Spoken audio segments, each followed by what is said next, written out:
Hello friends, कैसे हैं आप सब। तो डियर, आज का क्लास में हम लोग डिस्कस करेंगे क्लास 7 8 का चैप्टर 7 महिलाएं जाति एवं सुधार। तो डियर, ये चैप्टर बहुत इंपॉर्टेंट है। यहाँ से हमें बहुत सारे क्वेश्चन देखने को मिलते हैं, ठीक है ना। तो चलिए हम लोग स्टार्ट करते हैं डियर आज का क्लास, ठीक है।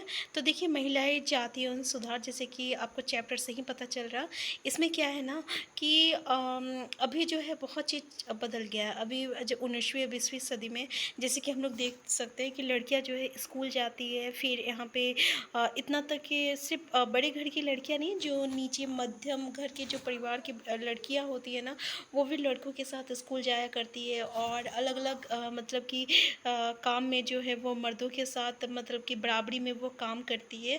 और इसके साथ साथ जो है अभी कानूनी तरीके से जो है ना, बालिग होने के बाद ही शादी होता है। जैसे कि लड़कियों का एक न्यूनतम उम्र रख दी गई है, 18 साल के बाद वो लड़कियां को शादी हो सकता है। और अगर मान लो जो कोई औरत जो है विधवा हो गई, तो उनकी भी दोबारा शादी हो सकती है।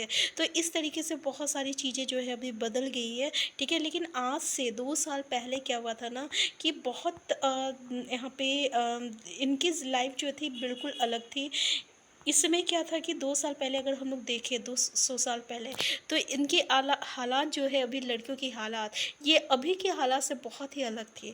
इसमें क्या होता था ना कि बच्चों की शादी, जैसे कि अभी 18 साल, उसमें पता है बहुत कम उम्र में लड़कियों की शादी कर दी जाती थी। वो भी बड़े मतलब कि अच्छे अच्छे बड़े बड़े उम्र वाले मर्दों से जो है मतलब कि लड़कों से जो है शादी कर दी जाती थी। और लड़की बहुत कम उम्र की होती थी।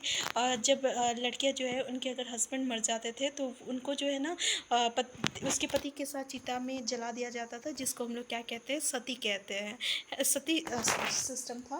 तो इस तरीके से जो है मतलब कि पहले की अपेक्षा अभी के टाइम में जो है बहुत सारा चीज़ जो है हमें देखने को मिला, बदलते हुए देखने को मिला। तो ये सब चीज़ कैसे हुआ, कहाँ से स्टार्ट हुआ, आज हम लोगों को इसी चीज़ के बारे में पढ़ना है, ठीक है ना। तो यहाँ पे बहुत सारे आपका समाज सुधारक आए थे, और उनके बारे में जो है हमें जानना बहुत इम्पॉर्टेंट है, क्योंकि वहाँ से जो है हमें क्वेश्चन देखने को मिलता है, ठीक है। तो देखिए, यहाँ पे सिर्फ समाज में स्त्री और पुरुष के बीच ही फ़र्क नहीं था। मतलब जो पहले जो आपका था कि पुरुष लोग जो थे ना, वो मतलब कि उन्हें पढ़ने की आज़ादी थी, उन्हें कुछ भी काम करने की आज़ादी थी, लेकिन औरतों को नहीं थी। तो ये फ़र्क जो है सिर्फ स्त्री पुरुष में देखने को नहीं मिलता है। बल्कि क्या होता था ना कि यहाँ पे लोग जो है ना, जाति और बिरादरी में भी बटे हुए थे। कुछ लोग जो थे वो बड़े जात के थे, कुछ लोग थे बहुत छोटे जात के थे।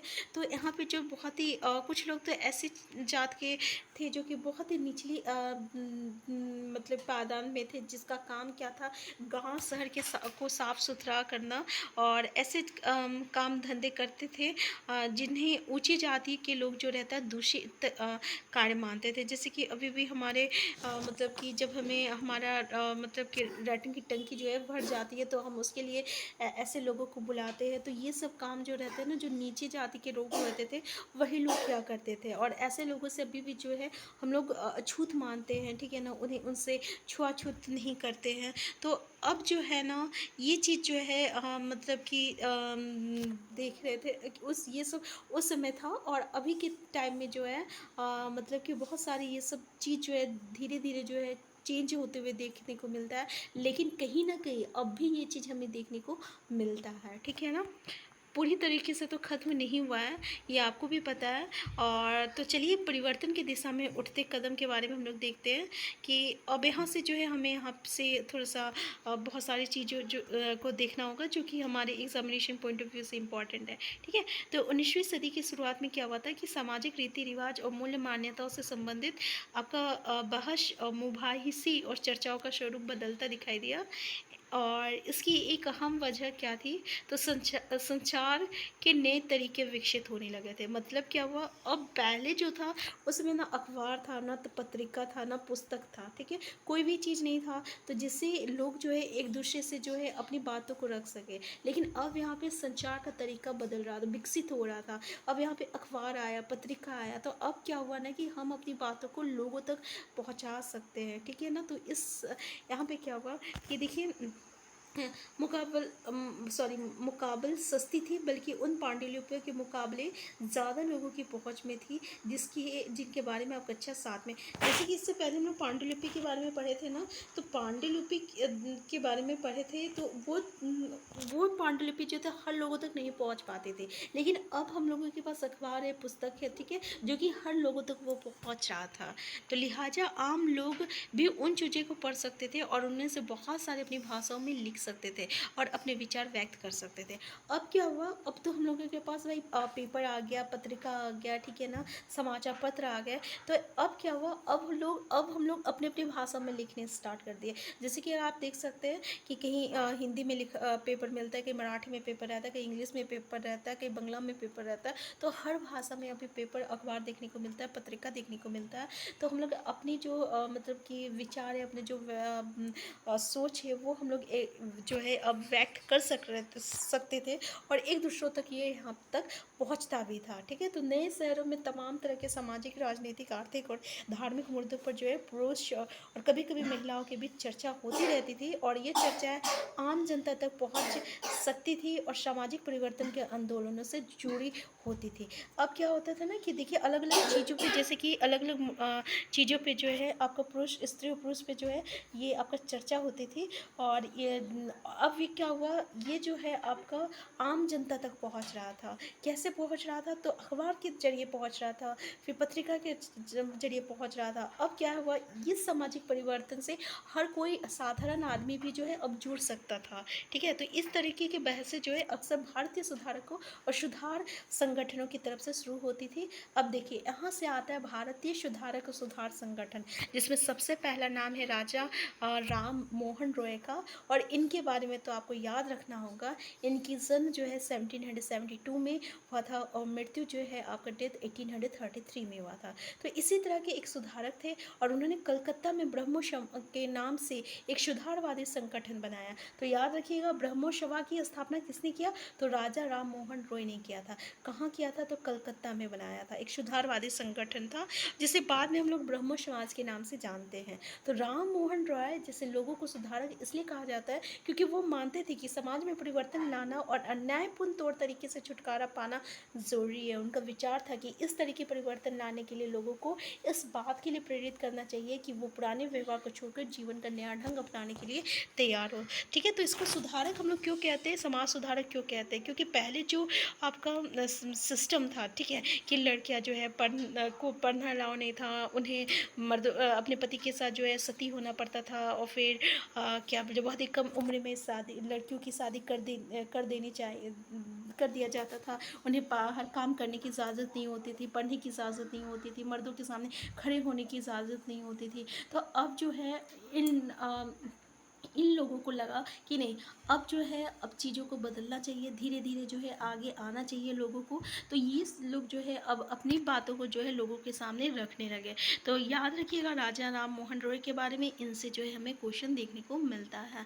अब देखिए, राम मोहन रॉय देश में पश्चिम शिक्षा का प्रसार करने और महिलाओं के लिए ज़्यादा स्वतंत्रता व समानता के पक्षधर में थे, और उन्होंने इस बारे में लिखा है कि इस तरह महिलाओं को जबरन घरेलू कामों से बांध कर रखा जाता था, उनकी दुनिया घर और रसोई तक ही सीमित कर दी जाती थी, और उन्हें बाहर जाकर पढ़ने लिखने की इजाज़त नहीं दी थी। अब देखिए, राम मोहन रॉय के बारे में जितने भी इंपॉर्टेंट पॉइंट है हम लोग डिस्कस कर चुके हैं, वो और क्वेश्चन जो भी आएगा स्टेटमेंट बेस यहीं से आएगा। तो क्या आया, ये कौन सी शिक्षा का प्रसार किए थे, पश्चिमी शिक्षा का प्रसार किए थे। इन्होंने ही कहा था कि महिलाओं को जो है ज़्यादा स्वतंत्रता और समानता का पक्षधर है, वो भी स्वतंत्र उन्हें भी होना चाहिए, और उन्हें भी सम्मान मिलना चाहिए जैसे पुरुषों को मिलता है। जितनी आज़ादी पुरुषों को मिली है, महिला को भी होना चाहिए। और उन्होंने ही ये लिखा कि महिला को तो ज़बरदस्ती घर में बांध कर रखा जाता है, उन्हें घरेलू काम में ढकेला जाता है, उन्हें सिर्फ रसोई तक ही सीमित रखी जाती है उनकी दुनिया को, उन्हें बाहर जाने और पढ़ने लिखने की इजाज़त नहीं दी जाती है। किसने कहा था, तो राजा राम मोहन रॉय ने कहा था। तो उम्मीद करते हैं कि इसके बारे में तो सारा पॉइंट आपको क्लियर हो गया होगा। स्टेटमेंट बेस आएगा तब भी आप यहाँ से कर सकते हैं। अब देखिए, विधवाओं की ज़िंदगी में बदलाव लाने की कोशिश।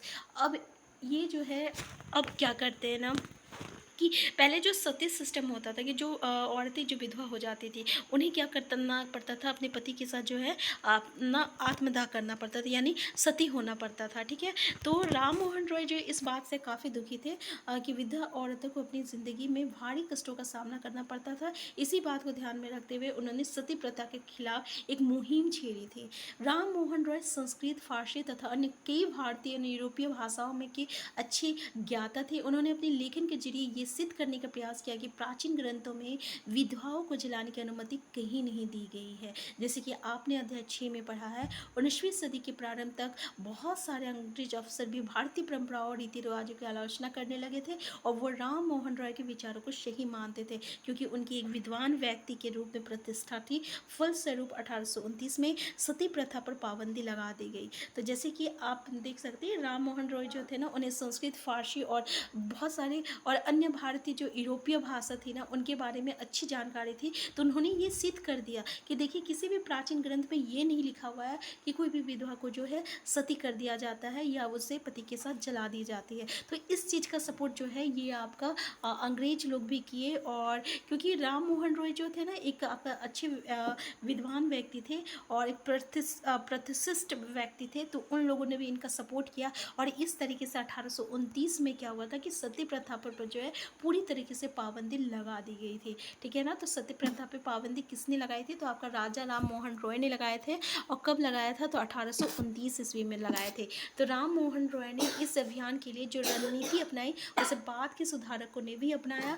और जब भी वो किसी हानिकारक प्रथा को चुनौती देना चाहते थे, तो वो अक्सर प्राचीन धार्मिक ग्रंथों से एक श्लोक या वाक्य ढूंढने का प्रयास करते थे जो उनकी सोच का समर्थन करते हो, और इसके बाद वो दलील देते थे कि संबंधित वर्तमान रीति रिवाज और पारंपरिक परंपरा के खिलाफ है। तो देखिए, ये इम्पॉर्टेंट है कि भाई राजा राम मोहन रॉय अगर किसी चीज़ के विरोध होते थे तो उसके लिए वो क्या करते थे? तो पता है क्या करते थे? जो प्राचीन धार्मिक ग्रंथ रहता था ना, उससे वो एक श्लोक या वाक्य ढूंढते थे और उसको वो देते थे कि उसके समर्थन में देखते थे कि देखिए, ये जो प्राचीन काल में जो ग्रंथ है वो भी इस चीज़ को सपोर्ट नहीं कर रहा है, तो ये चीज़ जो है ये गलत है और इसे जो है हमें हटाना चाहिए, क्योंकि हमारे प्राचीन ग्रंथ भी, धार्मिक ग्रंथ जो भी है, वो इसके खिलाफ है। इस तरीके से वो दलीलें दिया करते थे। ठीक है ना, तो यहाँ पे आपको राजा राम मोहन रॉय से रिलेटेड उम्मीद करते हैं जो भी पॉइंट आएगा वो आप क्लियर हो जाएगा। ठीक है ना, यहाँ पे देखिए, इस लोकप्रिय त्यौहार में भक्त पारंपरिक अनुष्ठानों के तहत अजीब तरह से कष्ट सहने का अभ्यास करते थे।